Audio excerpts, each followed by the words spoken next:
And as I mentioned, I am joined today by Phil Labonte of All That Remains. I'm very, very excited to have you on my show, brother, man. Appreciate it, and welcome to For Canon's Sake.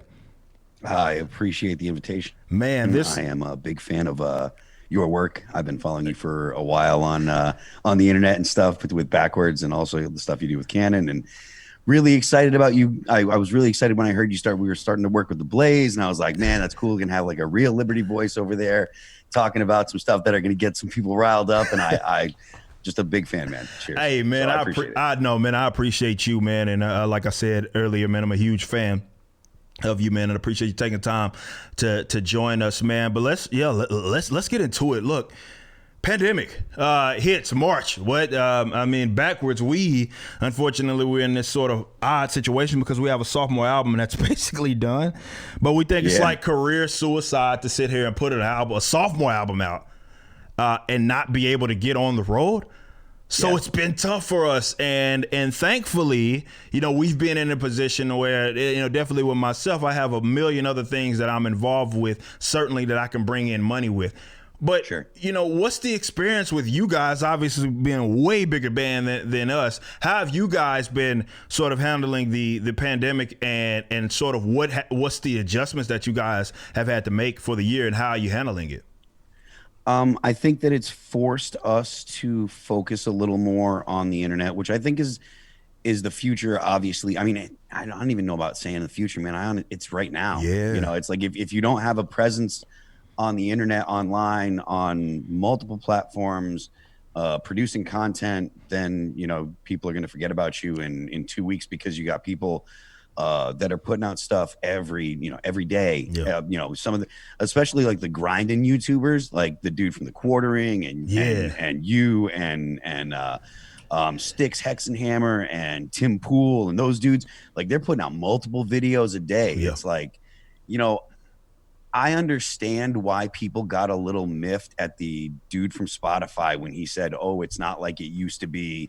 You can't just put out a record every 2 years. Like, I understand why people in the music industry got miffed, but there's a good amount of truth to that, idea. And I think that, like, we have a record deal and stuff, but I'm not confident that there will be another record deal in All That Remains future, because why should we? We can make records on make a couple songs, put out a single, and do like the rappers and the hip hop artists have been doing for years now. They put out a single and go on tour, So, that's huge, and I'm glad you brought that up, because it seems like our genre, with being in like the middlecore sort of hardcore stuff, they've been lagging behind in terms of like, whether it be with labels, the deals that they get in, but also just how they kind of navigate. You mentioned exactly what I wanted to touch on, how hip hop artists, like they don't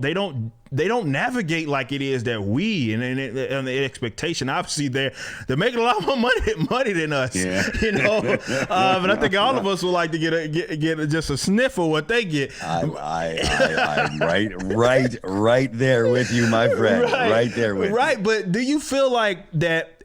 Is that the silver lining, right, of this whole pandemic, is that it's forced artists like yourselves? I know Backwards, we kind of started that way. I mean, because that was the whole lure of us. We were like, hey, we're just going to do it different. I have a following because of other stuff. Let's see. And it worked out. Yeah. And I think a lot of artists are reluctant to go that way, go the more independent route, because I guess uncharted territories, and it's not the industry standard for our genre.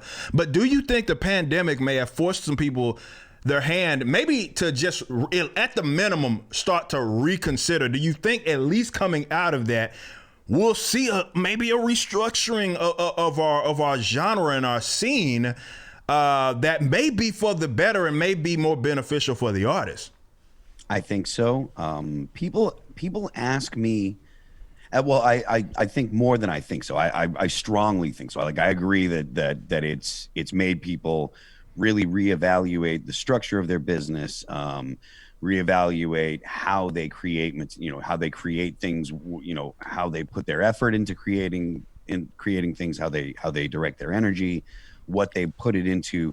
So yes, I completely agree with that. I think that for me and All That Remains personally, or me personally and All That Remains more broadly, it's forced us to, you know, put some effort into making the transition, for because to be honest with you, like, I'm 45 and the other Yeah. guys in the band are in their 40s and stuff, so it's No. there is truth to learning a new thing, and I've been trying to get myself to the point where I can use Pro Tools proficiently. There I you can sit go. down behind it and I know what I'm doing, and I, more than just, oh, I made a track so I can play some guitar or whatever, you know what I mean? Yeah. Most So it's definitely. it's making us kind of evolve a little bit, and I think it's a good thing, and I think that it's a good thing, or the best part that we can come up with is a silver lining, is it's making us do this. So I think that's the best way to say it. You're right, it's a silver lining. That's probably the best way to look at it. And if you're gonna try to look for some good in all this mess that's COVID, for me personally, that's probably the best thing that's come out of it. Right, man. And like I said, it's just an adjustment. I mean, a lot of folks have been, I can understand it. I want people to understand that I absolutely empathize with and sympathize with the sort of approach that a lot of artists do have in our scene and how they go about it, because it's like been really one way that it's been done for really You know, everybody. yeah, and I want to pause and Yeah. add to that, because I think that not only are you right in that, but one of the things about being a musician is it's not easy to get attention from, first of all, from people in the business side, and second of all, it's not easy to get attention from the masses who you really would depend on Yeah. for success. So you've got all these people that are from, for lack of a better term, legacy entertainment Yeah. media, or whatever, the record labels and the media that's grown up around the music industry and stuff. They all kind of say, hey, this is the way you do it. And there's a bunch of people with money that are saying, we'll give you money to do it the old way, even as the returns, you put more into it and get less out of it, and the Yeah. record label still is vacuuming up all of the money that it can. So the returns are less and less for artists, and I think that for young artists, I strongly recommend stay away from labels. It may seem like a good idea. Do something on the internet, do something in a scene. And nowadays, I mean, I could go on and on about what a scene is now compared to what it was like 20 years ago when I was in the scene starting out and stuff. And I don't want to take up your whole Nah, your whole time talking nah, about it. man. That's actually what I But, want to talk about, that experience, like, because again, you've been in the game way longer than what I've been in the game. So I want to talk about that experience, and I want my audience, I would love for you to discuss it, like the differentiation really from, like we talk about now, right? Internet age. We're at the height of the internet age, and obviously it doesn't even seem like, when it comes to the labels and in our genre, like the scene in its entirety hasn't even really caught up with the technology. I mean, we know that even when it comes to like awards and sales, like they still don't even know how to like count that. Like they don't know how to what classifies as a gold album, what classifies as a plat. Like they're still trying to figure that out, because they can't, with streaming and the technology now, it makes it almost impossible to try to, when you're comparing it to when everybody just got it from CDs, and that's really where everybody was listening to their stuff. So what challenges and what the positives are, like what's the biggest differentiation from now, starting out, as comparing it more so to now. Let's talk about when you guys were getting off the ground, when you were getting off the ground as a vocalist and seeing the scene change. What are the biggest differences for the positive and maybe even the negatives that you see, and how you guys had to adjust? Because you've seen it all, because you are one of the OGs and you've been around for as long as almost the genre, at least our scene has been around. What's the difference? Well, I think when you're dealing with a scene, the important thing when I was coming up, I feel like the important thing about a scene was there was a place to go, right? So it was a physical location. There was one dude who would book the bands that we knew. You probably know Scott Lee. Yep. So Scott would book the bands, and he booked, we knew wherever Scott was going to be, that's where the scene was, because he was the guy that knew people that would book your underground hardcore bands, your underground metal bands, your, you know, if when Grave and Entombed and Hatebreed played, or Deicide or Earth Crisis or Snapcase, or all these bands that were, you know, the bands that I would go to see all the time. We knew where they were going to play. They were going to play at Pearl Street because that's where Scott booked. Right. And then when Scott moved from Pearl Street, we knew that they were going to be at the Fat Cat in Springfield because that's where Scott booked. So the fact that there was a location was great. So now I think that locations have been replaced with like kind of the, you know, the internet now. Mm-hmm. You still need a place to go to watch bands, live bands, if you are into live music. Obviously, you can't see live bands unless you have like a location. But finding out about music and finding out about other things that you would kind of get at a scene show, that's where the internet is. I remember I used to go to shows and there would be like Food Not Bombs would set up their distros, and there'd be all kinds of stuff with all really cool progressive, like and I don't say progressive the way that I would say progressive in context of politics nowadays, but like really cool stuff, like, you know, like I said, like Food Not Bombs, and there was vegan straight edge bands and stuff, and all that stuff was around, and that was where I was exposed to a lot of ideas that people go to the internet for now. Yeah. So I feel like the internet is still, or has become, the important thing. So like you want to be going to other bands' pages and be friendly with other bands and talk to other bands that are in your genre and go check out their stuff and promote other bands and help them out, and do it just because you dig them. Yep. Like don't do it because you want them. Don't hit people up and be like, yo, let's swap posts. Yeah. Right. Like make it authentic. I mean, like when it's transactional, it stops. It doesn't matter. Yeah. It doesn't feel like it's like, you know, it almost feels like it's that love for the scene and love for the music is almost taken away from it when it's transactional like that. So go and support bands, go and post about other bands that you dig, and be in your scene. You know, that's what support the scene used to mean when I would see kids walking around with just shirts that just said support the scene, but I knew what they meant. And I knew next Sunday I would be there supporting the scene. And it didn't matter if it was a hardcore band or if it was a metal band, I'd be there, you know? Most definitely. That's huge, man. I think we're all making adjustments, trying to figure out kind of how we navigate in this day and age because of that. You know, I mean, the internet it's a beautiful thing. It's a tricky thing because like it's sometimes it can be difficult to gauge, but it certainly has to be like the most important thing that you emphasize. Certainly if you're a newer band, it's almost impossible not to emphasize it. If you're not a newer member, even those of us that have been around, like it's one of those things that you have to pay attention to and utilize it.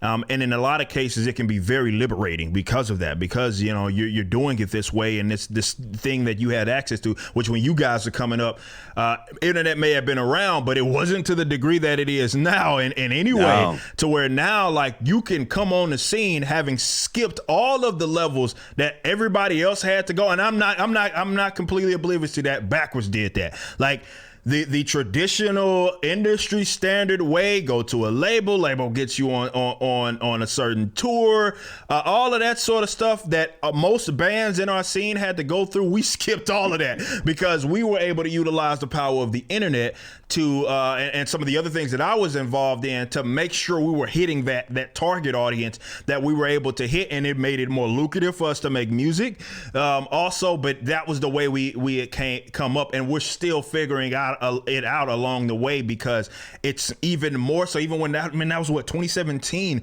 when Backwards' first album came, and I'm looking at that even in comparison to when I was in Fire, you know, like in early 2010s, like, it's different. It's even that 5-year gap. It's like so much had changed with the internet, and the streams started to get implemented, and we're still sort of figuring it out. But it can be something that is a tool for so many artists, and I think a lot of folks are still clinging on. Unfortunately, a lot of younger bands are clinging on to this sort of standard idea. that doesn't really benefit them in the long run. And like you had advised, man, like if you can at all stay away from that, there's so much more that you can get out of, owning your masters, owning your publishing, and it can become a lot more lucrative, even if you're not even as big. I mean, I'm not going to drop the dollar signs of how much money we've made, but you would be surprised how much money you make if you just own your music. And now more than ever, you can do it, and it can be way more lucrative than what it is if you don't. So I appreciate you being in a position that you're in, and advising folks on that approach if they're coming up, because I know it coming from you certainly comes from way more of an authority than it coming from me, because again, you've been in the game for as long as you've been, which is why I have to absolutely talk about your experience, because you being because you're in the Marines, if I'm not you're in the Marines, and coming up, you kind of have this very unique come up and becoming, or rather being where it is that you are today, and obviously adopting the more liberty viewpoint. I mean, you guys' music, which is, I mean, obviously people consider you guys in the upper echelon. That's not going to ever change. I don't think that'll ever change. But how has it been navigating the industry and being in? I know it's a little different with the metalcore, but I know with our side of things, it's been I'm in enemy territory. I'm not gonna sit up here and lie. Definitely when I tour, they know that. They know where I'm coming from, and I'm gonna talk my stuff. Yeah. But how has that been, being that more libertarian mind in a genre, more so from a cultural standpoint, that can sometimes, maybe now more than it was in the past, can adopt, the complete opposite views? How have you found that something difficult? Like, what's been that experience? I'm definitely I definitely go against the grain politically in the metal world. And I have definitely had my fair share of the slings and arrows slung at me because of it.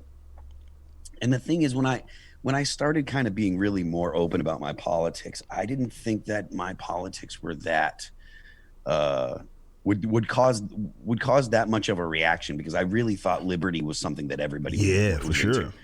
I was like, yo, everybody wants to be free, right? Like everybody, you don't want to force other people to do stuff, and everybody wants to live their life how they want to live their life. And that's like, I felt like it was a very easy to get along with and approachable position. And holy shit, was I fucking wrong. I could imagine, man. No, seriously, like I know, look, with my experience, I mean, it's funny. I was on, another person's show kind of talking about that. And they were like, man, you think that like rock, AB, punk, metal would be more like open to that, right? Like it almost sounds like talking to an outsider. You're like, that would be right up their alley. And you're like, yeah, you think. But a lot of this stuff is a lot of people front with this idea of freedom, and maybe they put in the lyrics, but it's not anything they genuinely believe in, and they start making these sort of exceptions, it seems, for certain things, which is why, someone like myself or someone like you comes off as something so foreign, because we actually adopt the principles of liberty, and it's like foreign to them. Like, what do you mean, like that you adopt that? I know you've gotten your share of shots that are going to inevitably be taken at you by media publications. We've all dealt with that. I've dealt with that, hit pieces written on me, acting as if I'm the most evil person in the world because I believe in freedom. But, knowing that, have you had, I genuinely, I don't know, for our listeners out there, what your experience is with this. I can only speak out of experience.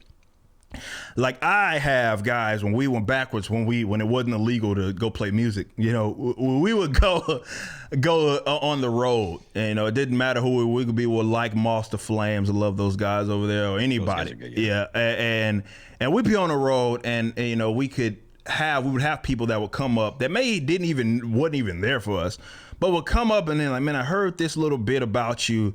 and it's something that I would agree with. It's something that, you know, I didn't, to hear it come from you, you know, it's something that's awesome to hear it kind of, maybe in our case, we're a lot more upfront with in the actual music than a lot of other bands. But have you had that experience of people coming up to you just as a musician, and maybe after a show, maybe messaging you or something like that, appreciating that's your position, and if so, kind of what has that experience been? One of the coolest things about the fact that I am a openly political person, and I don't want people to think that that's like, you know, the only thing that I do, but I am pretty clearly a libertarian-minded person, even if I'm not a big fan of the Big L Libertarian Party. Me neither. The LP Libertarian Party. Me neither. Which I know. We agree on that. We could go on, my friend. We could go on and on and on. Exactly. But is the fact that people have come to me and said, "Dude, I didn't even know what liberty was," and the thing is, I remember when I found out what liberty was, because I didn't know. I thought I knew. I didn't know. I was wrong.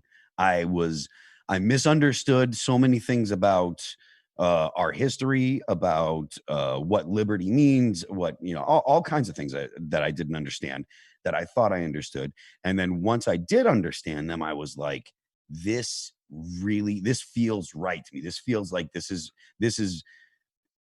is the way that the ideals that I feel like I was taught growing up, this is the way that they should be expressed in society, as far as I can tell. That's really kind of what I felt like. So when people come up to me and they're like, "Dude, I heard this song," or I heard this interview and you talked about this guy, or you talked specifically Ron Paul. I'll talk about Ron Paul a lot. And, you know, he was the guy that kind of pointed out to me, like, "Hey, all this stuff that you think," because I come from the conservative side, so like I thought I was a conservative growing up. I thought that the conservatives were the better of the two sides.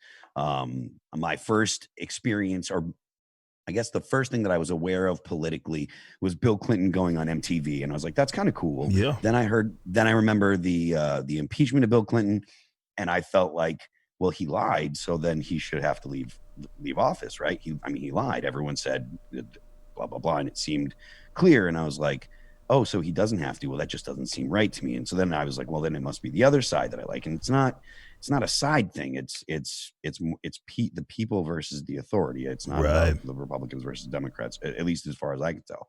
And so when I hear someone say, "Hey, you know, now I get why you can say end the drug war and end the military adventurism, and at the same time say, no, we shouldn't have this government program to take care of this problem at home, and no, we shouldn't have the government program to take care of this, because you can't be free.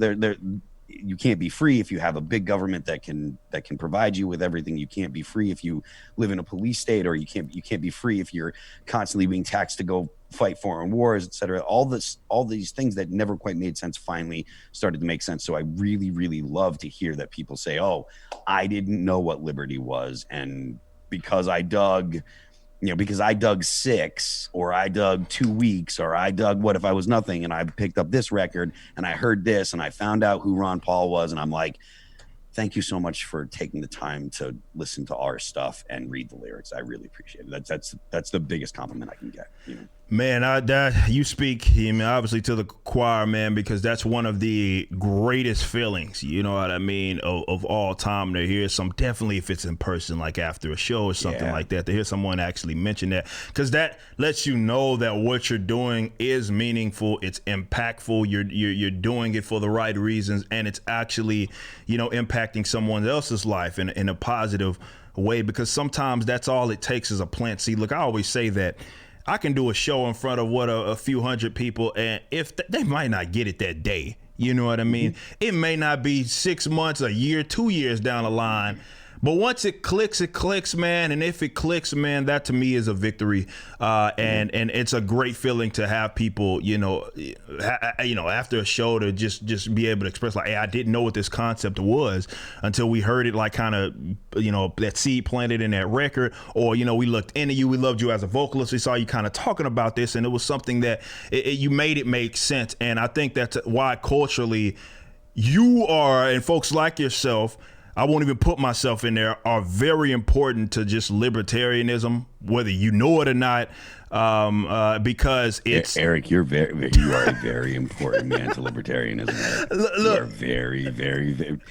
Do not sell yourself short about how incredibly important your voice is for the libertarian ideas that you continue to spread. Man, I'll leave it at that. And I appreciate that, man. But it's just so big coming from, obviously, you and what it is that you're doing, what it is that you've been able to accomplish throughout your career. It's just meaningful, it's impactful, and that's what I feel like our community has been missing the most. And that's what rag on the left all you want. I rag on them enough, but that's the one thing that they recognize, that if they could use that culture to sort of influence, then they could get generations at a time. And this is why every 2 to 4 years, they can have the biggest artists, the biggest, cultural representatives that can portray. They're wrong. Don't get me wrong. They're wrong on what it is they say, but they recognize that if they can get a hold of that, then they can get a hold of big swabs and generations of people, which is why I feel like guys like yourself are just so important to this movement, because it's necessary, and you're reaching an audience that, look, we love guy Tom Woods, biggest, as my close friend, love him to death. And that's what it is that he does. But we also need guys that are in the positions like us, that are able to do what it is on our platforms and utilize our platforms to get those messages out. And I want to speak, look, because a lot of people don't understand. This kind of moves into the next, because considering where you come up, being me in the Marines and so forth, and still being able to be against like this sort of military and industrial sort of complex and those sorts of ideas. What unique perspective do you have? Because I think a lot of folks, especially probably conservatives, can't seem to wrap their minds around that, how someone could be, let's say, part of the military, be in the military, and then come out and still understand. I would argue that some of the biggest, the devil libertarians that I take the most serious were actually vets, and because maybe they saw it and it makes sense. What is that experience, and coming from that, that line, that walk of life, and then coming out, eventually a libertarian? Like, why do you maybe feel that some people don't seem to understand how you could come out thinking that way? I think I'm probably speaking to more of the conservative audience, because they can't wrap their minds how someone could be a part of that at some point and then be able to come out and still understand that, okay, look, this is a problem that we need to address. Yeah, I was in the Marine Corps a long time ago. So I joined when I was right out of high school. Yeah. So I'm 93, and I got a medical discharge. So I didn't go to war. I didn't do. There's so many people that have gone and really, really sacrificed since 9/11. There's so many people that joined with the best of intentions, looking to do good, positive things for their country, looking to defend their country. Whether or not people support why we went to war, I don't impugn the motivations of people that joined the military. Mm-hmm. I make a distinction between the vast majority of the people in the military and your command level military officers and politicians. So your Joint Chiefs, your mm-hmm. DOD heads and stuff like that. Those are the people that I think are responsible. Your average person that joins the military, they're usually doing it because they're looking to get some kind of leg up in life, honestly, for the most part.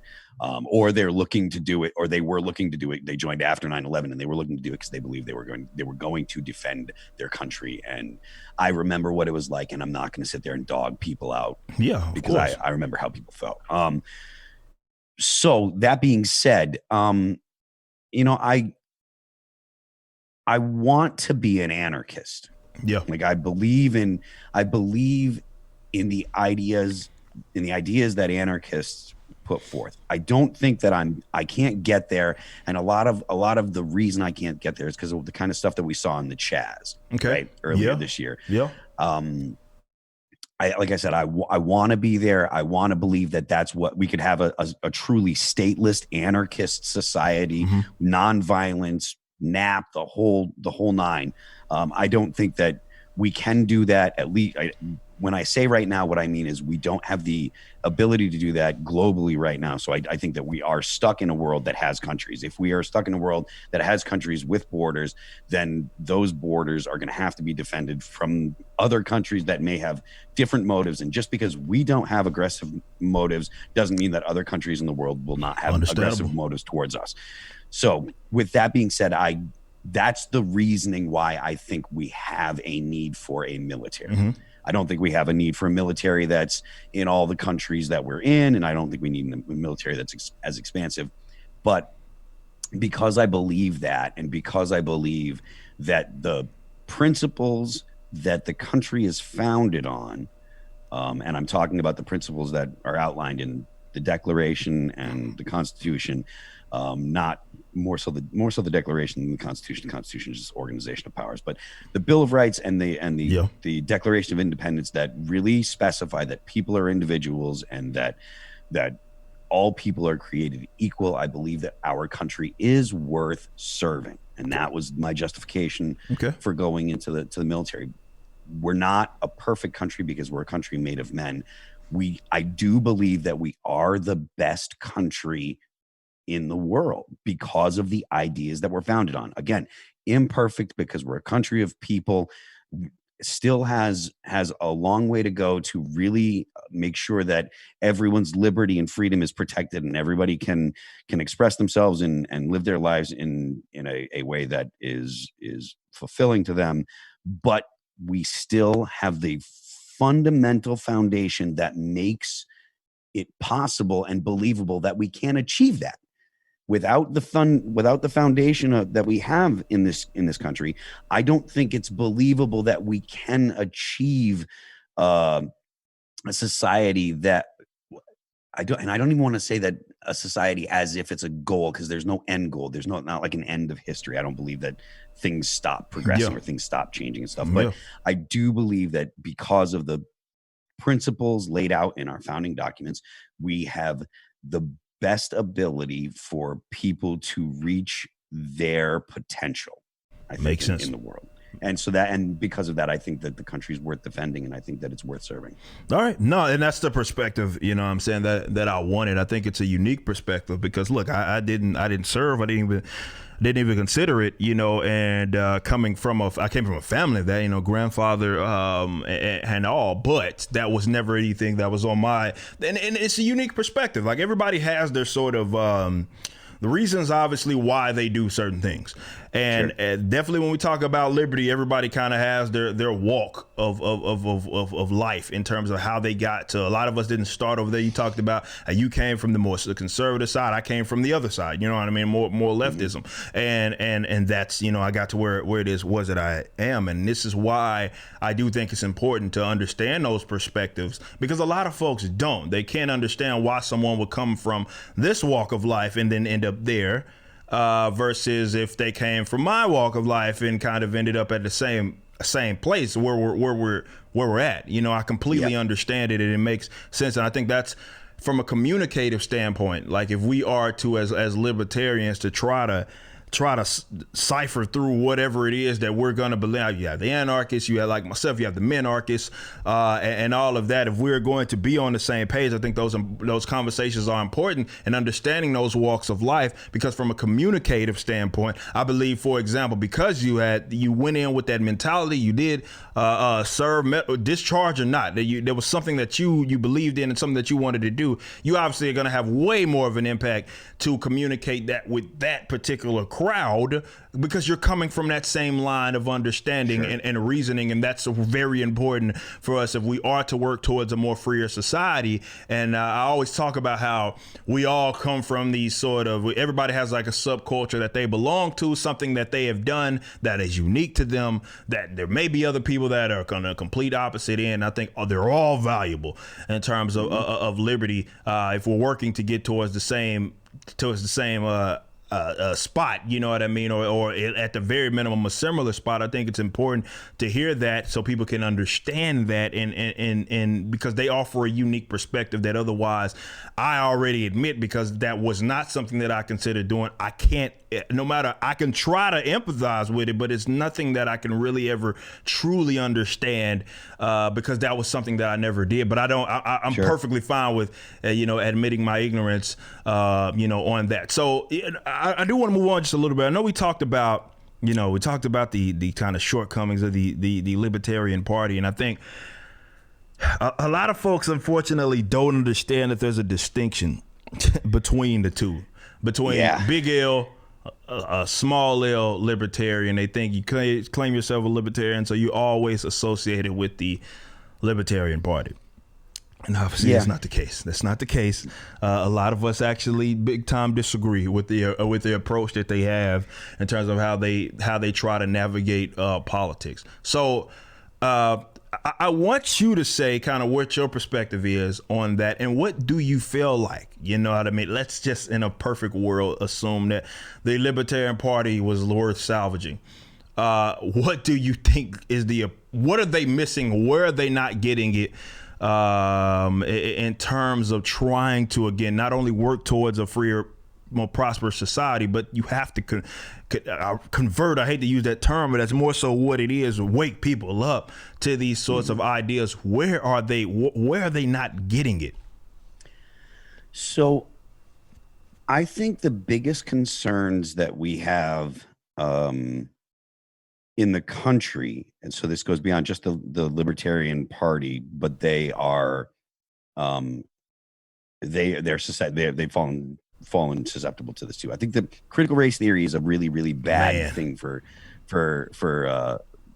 people, because I think that it makes people see race before people. Yep. And I think it's really, really important to see people, because the only way you can look at someone and empathize with them and understand their life and understand how they feel is if you look at them and see a person. Yep. If you don't see a person, all you see is a color, or you see a tribe, or you see a Republican or a Democrat, then you're going to have guard up. They're going to see that, just like you were saying earlier. It's super important, like just to be communication, just to be able to communicate. Yep.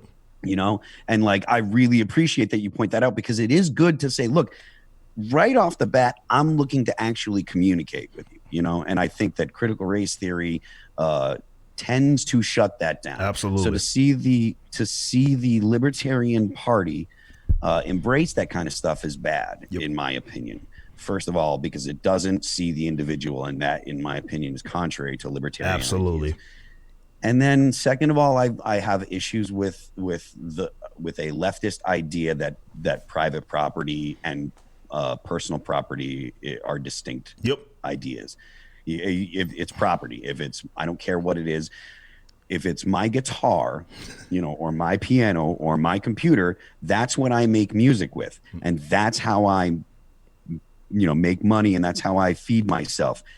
You do not get to own my computer, because that's what I produce music with, or my guitar, or whatever. I have a decent sized piece of land that I live on, and the government can't just take my property. And the idea of private property, in my opinion, is actually a deception to make it seem acceptable to expropriate property.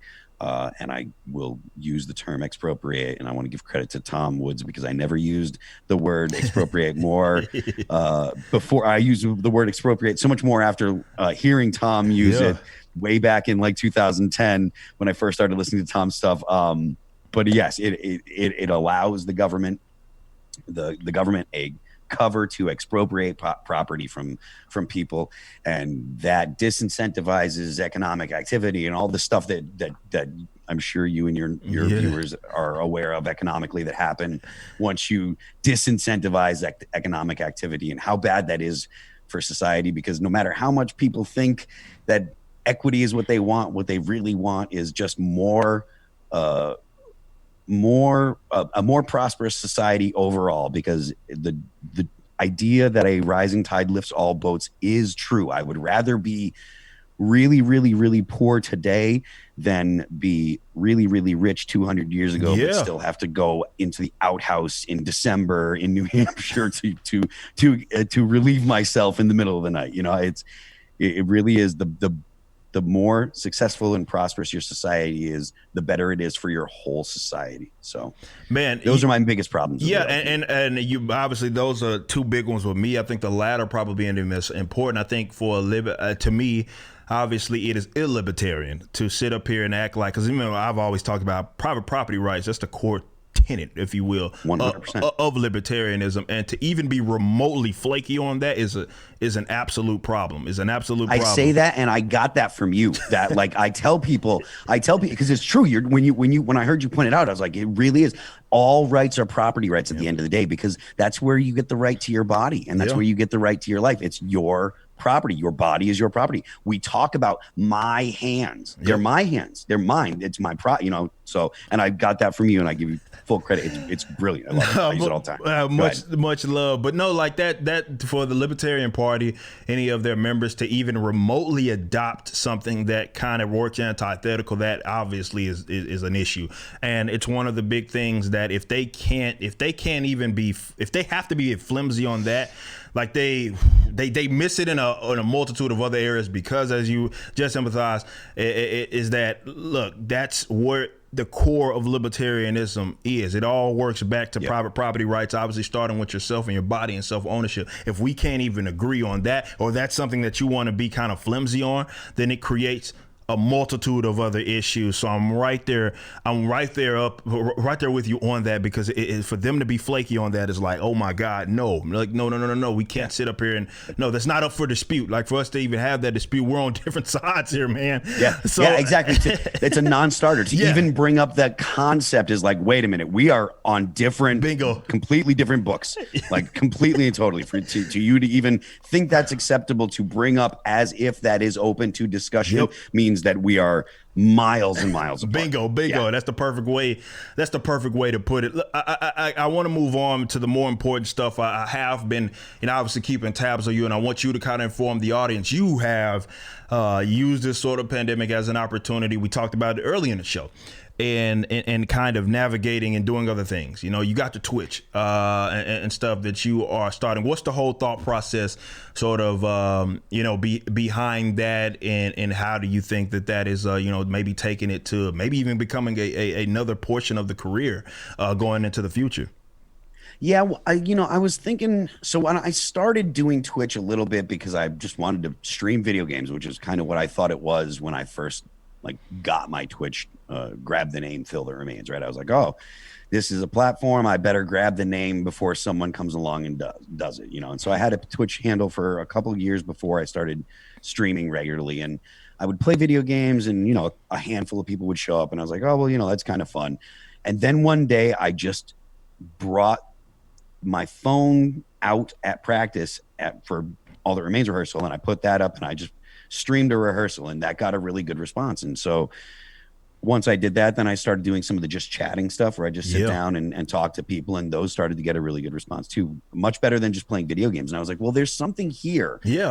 Obviously the people that want to see people play video games, they're going to go to Clean, they're going to go to Batty, they're going to go to Ninja, they're going to go to Dr. Disrespect, they're going to go to the big names that play video games. But people that are interested in All That Remains, they would be interested to come and talk to me on my stream. Hell, I'll hang out for an hour or two a couple times a week, and it turned into something cool. So, what I was thinking, I was going to do like a stream for like the last hour before we go on tour, and then switch it over to an All That Remains live stream of the Nice. show and do that kind of moving forward, because all you need is phones to do that kind of stuff. You set the phone up at the front of house, and you can set it up so that way you could use a webcam and just have all the audio go into the front of house, and it's super easy to do nowadays. And I think that would be something cool for people to see. So, for now, until we can get back out on tour, I just stream from my house, but I intended to stream, I intend to stream on tour when we're touring again, and we're going to start doing a record fairly soon. So I intend to stream some of that and stuff. So, but I enjoy it. It's a really cool way to connect with people. And there's already I've only been doing it for a few months, maybe half a year, something like that. And I've already got a really cool core community of people and that come out and hang out. And my mods are great. The community is super cool. So it's always cool. If you guys want to come listen to All That Remains songs sung by the guy that sang him on the record too, then come on and hang out. It's great. Look, I think that to see musicians and definitely people in our space kind of adopting that, to me, is very cool. It's a way to connect with the audience more than what, again, we had access to us before. And I think obviously it's like, man, when you start to do something new like that, you're like, why wasn't I doing this before? Like this was an opportunity. It could be lucrative. It's a way for me to connect with my fans. And I'm glad. I mean, obviously, it's better later than never, and I'm glad so many people are starting to pick those things up, because it allows them to grow as artists. And I think it's very important. Obviously, the fans. I mean, none of this operates without them. So to be able to engage like that, and it's an awesome thing. And I'm glad people are getting into that more streaming space, which, I mean, you kind of alluded to what was next, and that was one of the last questions that I wanted to ask. All that remains, like, what's next? What's on the plate right now? I know it's difficult to kind of talk about some of this stuff, considering the future, but what's next? Okay, so if things get back to normal, say the winter goes by and the spring comes and maybe the vaccine came and it gets distributed and people say, okay, we can actually start going back to normal. If that is what happens, there will be an All That Remains record that comes out second quarter of next year, probably. And we've already got some shows that we planned on doing that you can find on the All That Remains Instagram page. It's Instagram.com/allthatremains. And so we will put a record out and tour the record cycle and hopefully be on tour for a year and a half straight. That's if everything goes to plan. I'm not confident that every city in America is not going to be on fire next year. So we'll see what happens. But that's what the plan is. Okay. Yeah, that's all that we can really do, because who knows what in the women who could have predicted this? I mean, in March. I mean, that this was where we're going to be. Because it's so hard to predict, and then definitely when you're dealing with government and politicians getting in the way, it makes it muddy, man. It's going to be 400 days to slow the spread. Yeah, I know, right? I know, man, and we're still going. It's still unbelievable that we're still going through this in March and kicking the can constantly down the road. That is unbelievable. Well, let everybody know where they can find you, the band. Definitely, if there's anybody who's watching the show and they, for whatever reason, didn't know who you were, where can they find you? Where can they find your work, and where do you advise they go? I am Phil That Remains. So you can find me on Twitch, on Twitter, YouTube, Parler. I used to have an Instagram, but for some reason that got deleted, and I'm not sure why. I don't do politics on my Instagram. Usually it's just silly memes. I really don't do anything really controversial on my IG. I don't get it.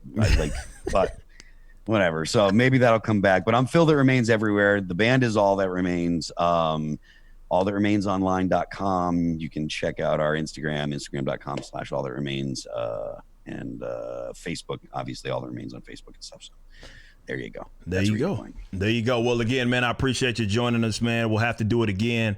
Hopefully really, really soon, man. And hey, man, the best of luck. Like I said, huge fan. You know, we keep I want to do the show because I want people to know we obviously acknowledge each other. Be like, man, you should talk to Phil. I'm like, dude, I love Phil to death, man. That's my guy. So most definitely, I'm glad we can do it, and hopefully we can do it again, man. Again, I appreciate you coming on. Absolutely. Anytime, man. Thank you. Absolutely.